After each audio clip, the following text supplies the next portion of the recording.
UP विधानसभा चुनाव 2027 हर seat पर पहले ही प्रत्याशी तय कर लेगी सपा, संगठन से लिया जा रहा फीडबैक, कई नाम फाइनल।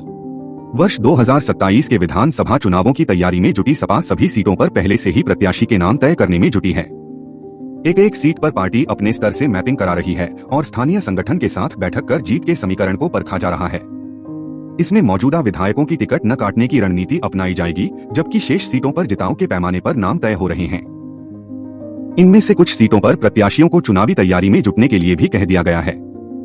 वर्ष 2012 में बहुमत की सरकार बनाने वाली सपा वर्ष 2017 और 2022 में दोबारा सत्ता हासिल करने में नाकाम रही थी।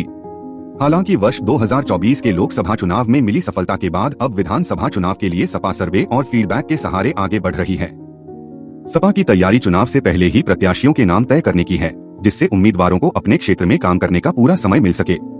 सपा ने अलग अलग रिपोर्ट कराई तैयार। इसके साथ ही पार्टी के अंदर विरोध और विरोधी दलों की रणनीतियों को भी समय रहते समझकर उसकी काट की जा सकेगी।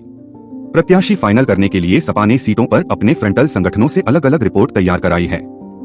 हर सीट पर बूथ तक समितियों के गठन के साथ जातीय समीकरणों आदि की जानकारी ली गई है।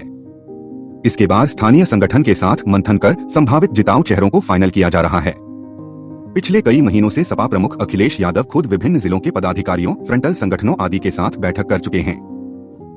पार्टी सूत्रों के मुताबिक फिलहाल किसी मौजूदा विधायक का टिकट न काटने की बात है। यदि कोई विशेष परिस्थिति बनती है तो इस पर विचार होगा। वहीं अन्य सीटों पर नाम तय किए जा रहे हैं। अधिकृत तौर पर प्रत्याशी घोषित करने का निर्णय नेतृत्व द्वारा लिया जाएगा। पार्टी कांग्रेस के साथ अपना गठबंधन जारी रखना चाहती है। ऐसे में सहयोगी दलों से चर्चा के बाद ही नाम घोषित पर फैसला होगा।